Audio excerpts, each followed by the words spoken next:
Welcome to Green and Red, Scrappy Politics for Scrappy People, a regular podcast on radical, environmental and anti-capitalist politics, brought to you by Bob Bazanko and Scott Parkin. Welcome to the Silky Smooth Sounds of the Green and Red podcast. I am your co-host, Scott Parkin, in Berkeley, California today. And as always, I'm joined by... Sorry, I choked it up there, Bob. It's just coming out. Bob Bazanko in Niles, Ohio. Welcome to a special kind of last-minute show we're doing today to pay tribute to somebody who we've talked about before.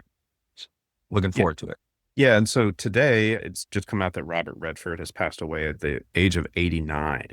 Robert Redford is an actor. He was a director, Oscar-winning director.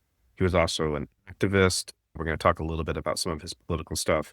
And then in many ways, he was like an iconoclast. Like, he was a screen idol who challenged the institutions of Hollywood when a lot of that was going on. But he had these rugged good looks. Trump has actually come out and paid tribute to him today as a hottie, and because he's obsessed with how people look. Anyway, but Robert Redford, we actually think, deserves a little bit of a reflection on his life and his career, because we actually think he's a pretty important figure in American culture and politics. One other thing I'll say about Robert Redford is that as part of that sort of challenging the strong leading man and sort of American values and things like that, Redford typically demanded that his films carry some sort of cultural weight and took on very serious topics. And so, like, the film in which he won an Oscar for directing, Ordinary People, actually took on topics like grief, like family grief, societal grief, things like that. And then the other important topic, which he's really known for, is around political corruption. And so we've done earlier this year, we did a show on political conspiracy film and talked about All the President's Men and 3 Days Condor, both of which starred Redford, which actually dealt with a lot of political corruption. We've also done a show on the Milagro Beanfield War, which dealt with community resistance to what I consider to be like politically corrupt land developers and politicians in New Mexico, based on the John book. You were like the iconic figures in American cinema forever. He would be on that very short list, 10, 12, or whatever, as this leading man, but also in ways that you don't see as often as somebody who stepped outside that and was politically and culturally significant, like Warren Beatty. And we often link them together when we've done shows on this. We've often talked about Beatty and Redford, who were very active at the same time. They're about the same age and so forth. Redford was known, but I think around 1967 was his breakthrough. He had two movies come out that year, a romantic comedy, Barefoot in the Park, with Jane Fonda, I believe, who was equally, I would put on that list too, in terms of cultural and political significance, as well as an iconic actor. But then in 1967, 1969, one of the more important movies of that era was Butch Cassidy and the Sundance Kid. Famous bank robbers, but the way they portrayed them was actually positive, right? And so it was this morality play about capitalism. Like, you're rooting for the bank robbers. They're robbing trains. They're taking money. They're stealing from the banks. So it's a Robin Hood adaptation of it, and really a big breakthrough. Also important because he co-starred in that with Paul Newman, and they only did two movies together, right? That and The Sting, right? Yeah, but yeah, they're considered the quintessential buddy. I know, you think of them like Redford and Newman, almost Stair and Rogers or Abbott and Costello or something. But they only did two movies, but that really is one of the more iconic film duos ever, and the two really incredible movies. But Butch Cassidy came out in the late 60s. This is when you have a kind of Hollywood is changing, taking on more serious topics, dealing with these kind of countercultural or anti-hero films like Bonnie and Clyde or The Wild Ones, things like that. The Wild Bunch, I'm sorry. And Redford and Butch Cassidy and the Sundance Kid fit into that. They're robbing trains in the West. They head down to Bolivia, and you're rooting for them. You know, all along the way, you're rooting for the bank robbers against these forces of growing capital and the development of the West. And that made him, I think, the Robert Redford we know today is a product of what happened in that movie, which was nearly 60 years ago now. Yeah, and I think it's important to note about Butch Cassidy and the Sundance Kid is it's at the sort of the end of the frontier days, right? It's like the railroads have come, and now the railroads in the U.S. have decided to wipe out these like rogue elements, which are the Hole in the Wall gang, I think is what their gang is called. Which are Butch and Sundance and their people, and so it leads them to have to flee the country and go to Bolivia. The Butch Cassidy obviously cemented Redford as this iconic star. And from that point on, it was uphill all the way. After that, he did another movie with Newman, The Sting, which won all kinds of, I think at the time, I think it won more Academy Awards than any movie ever had. Not a political movie per se, but it's about gambling and counter dealings and grifters and things like that, which the underbelly of America, the anti-heroes again. And then he followed that with another one called Jeremiah Johnson about a mountain man. So even the characters he chooses, he could just play the handsome romantic leading man, right? And in some ways, I would put him in the same league. But I think George Clooney's career is a bit like that. Clooney starts out that way, but then takes on more serious topics. And Redford clearly did that, and then became, again, 2 huge movies in the early 70s, The Way We Were, which features a communist character. Barbara Streisand's character, who he falls for, is a communist in the 30s, an anti-war activist.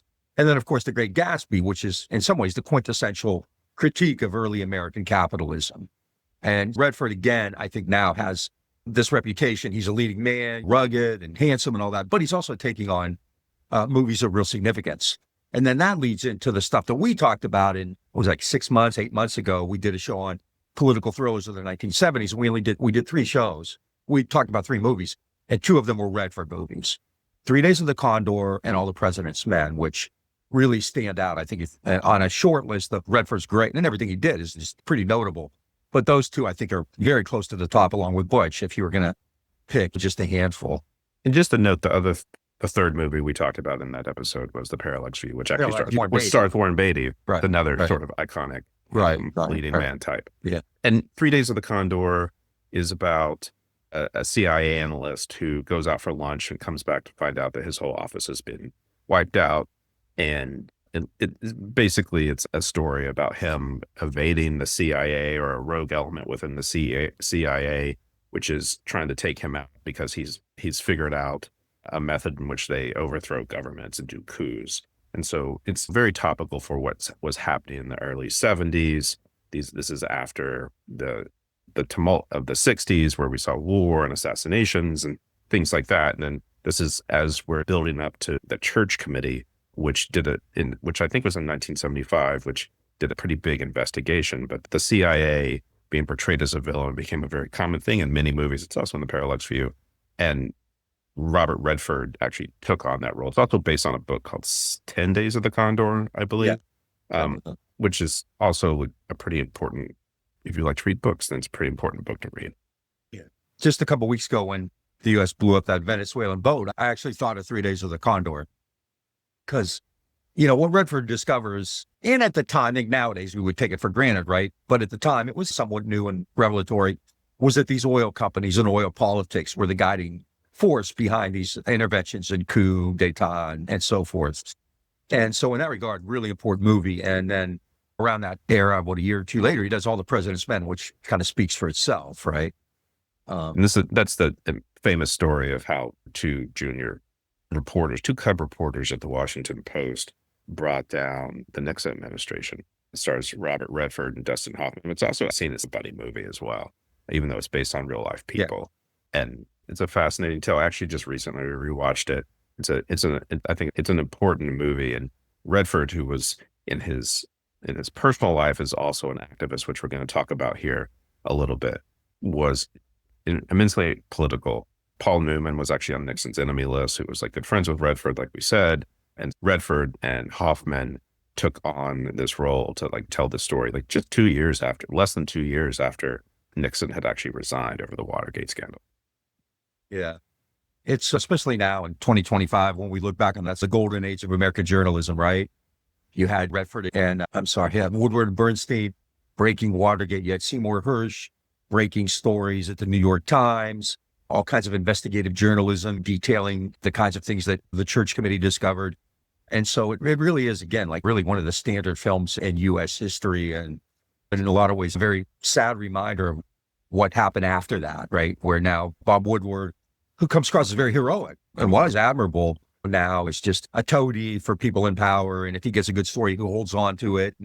And Redford really showed what one individual, this journalist, could do. He and Bernstein. Great movie, important movie. Yeah. Yeah. And you're right. It's the golden age of American journalism. And while there's an era in Hollywood that's called the Golden Age, which I think is like the 30s and 40s or something like that, in many ways, this new Hollywood era is like what we consider to be the golden age of film, where just to back on this theme, it's where we really saw a lot of actors and writers and producers and directors really they're challenging the old Hollywood system, but they're also challenging established norms in American society and American culture with what they are putting out, political system, what they're putting out. I think a movie like The Godfather, which might be kind of America's favorite movie ever, comes just a couple years after Butch Cassidy and the Sundance Kid. And when you look at it, the themes are really similar. Yeah, people fighting against the system. Now, the Corleone are not the same as Butch and Sundance, but still, I think the kind of larger theme there about how capitalism has changed America and how these kind of outside groups get in by doing things not the right way, not the way you're supposed to. So it really does. I think that's really, his early work is really path breaking. And then something like 3 Days of the Condor occurs at a time when people are looking into these kinds of things more frequently. It occurs around the same time as Coppola's The Conversation. So Americans are becoming very skeptical and very cynical about politics. Watergate, obviously, is the part of it. And so it's only fitting that he would be in All the President's Men. I also want to say that when we see the 80s come about, is we see this sort of shift within Hollywood to make action films and to have A-list men be in action films. And even actors who,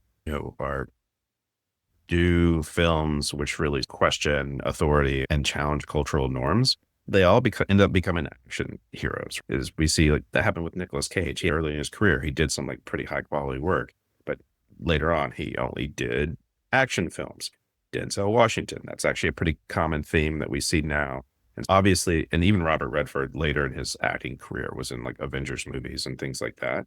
And so obviously money is an important thing, but we don't see the leading actors at least challenge the system, question authority the way in which they used to. Yeah. Robert Redford in the 1980s took a little bit of a career shift and became a director. And so he directed some actually films which kind of continued with what he was doing. So he won an Oscar for directing. The only Oscar that he won was for directing this film called Ordinary People, which is about the implosion of this upper middle class family around the death of one of their children. The surviving son, who's played by Timothy Hutton, has a lot of issues. It stars Mary Tyler Moore and Donald Sutherland. It's a pretty important film and a contribution to the I guess you could say, the American cinematic catalog. And then the other film, which we actually have featured on the show, is the Milagro Beanfield War. Like we said, it's based on the novel John Nichols. And it's about a fight over a bean field between this like poor Mexican-American community in northern New Mexico and land developers in the state of New Mexico. It's a comedy of sorts, and it's a ensemble cast, which includes like Christopher Walken and Ruben Blades and Sonia Braga, but it was a flop at the box office. It came out in the late 80s, but it was actually it's a very important film, which is why the Green Red Podcast had an episode on it. Definitely, you should check out the episode as well. The film, I believe Redford gets the director's credit for the film, but there was actually a Mexican director working with him, I can't remember his name now, who was trying to get that movie made and couldn't. So when Redford attached his name to it, that's when they got Hollywood funding and were able to promote it and so forth. But yeah, it's a great political movie, about land. And in many ways, some of the themes that you would have seen in Butch and Sundance. The West is still this kind of Wild West where these kind of rapacious, whether they be railroad men or bankers or land developers, and Glad Divine and in Milagro. And Redford wants to feature that. And so he's and I think after that, he starts dealing with issues like that with Native Americans and land and the environment. He's always been an environmentalist. He did the famous, didn't he have something to do with A River Runs Through It? Didn't he He directed A River Runs Through It. He directed it, okay.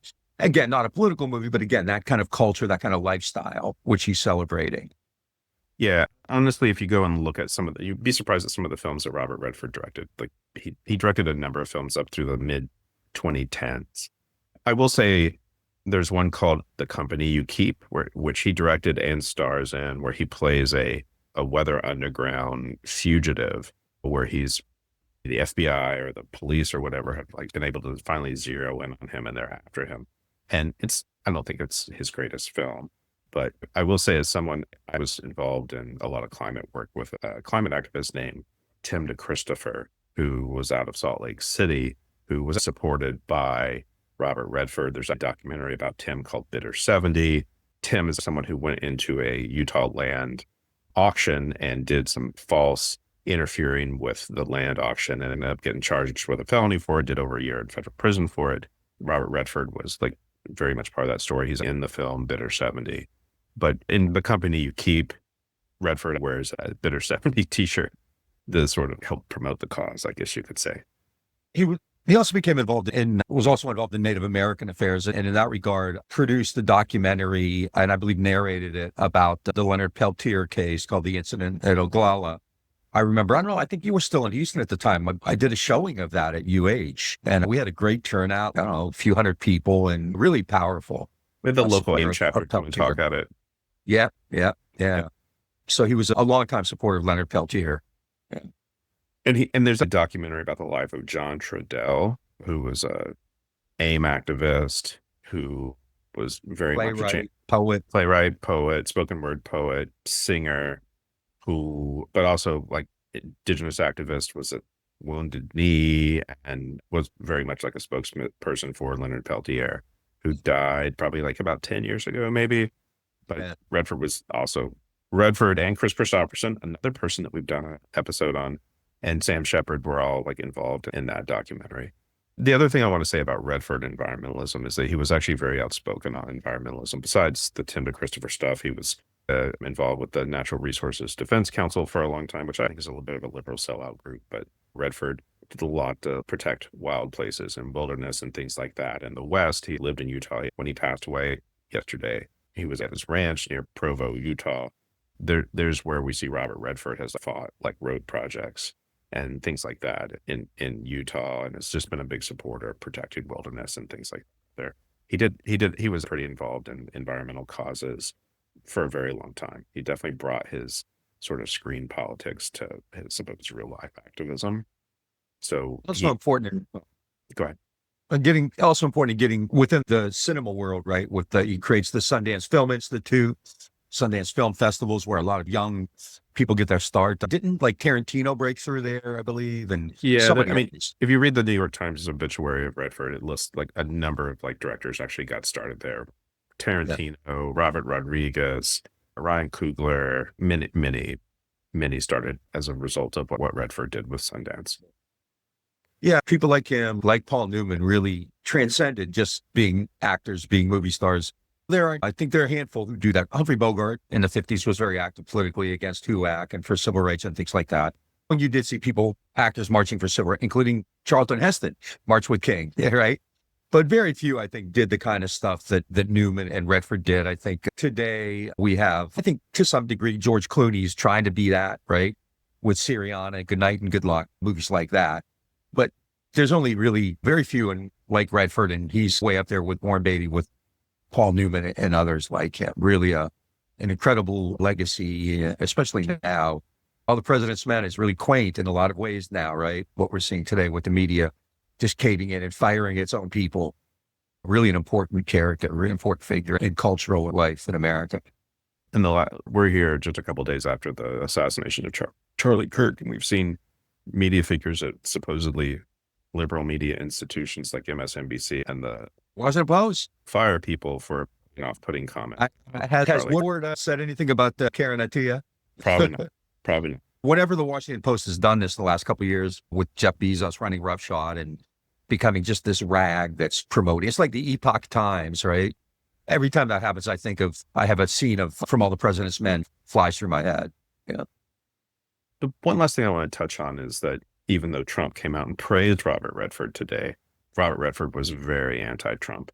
In 2019, he actually wrote a op-ed where he called Trump monarchy in disguise. He was very outspoken about when Trump, and I think it was in 2017, pulled the U.S. out of the Paris Climate Accords. And Trump was also very, very much against the Keystone XL Pipeline. And when Trump approved that, Robert Redford spoke out on that as well.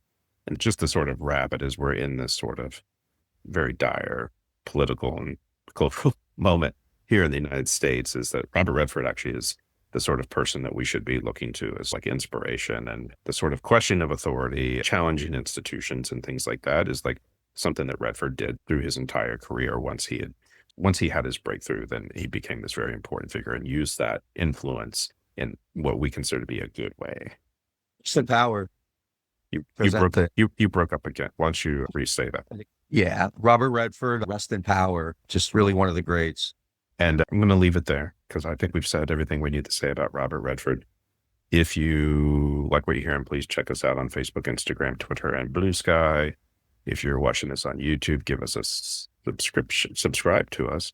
If you're listening to us on one of the audio platforms, give us a rate and review. And if you really like us, go to greenredpodcast.org and hit that support button or become a patron at patreon.com.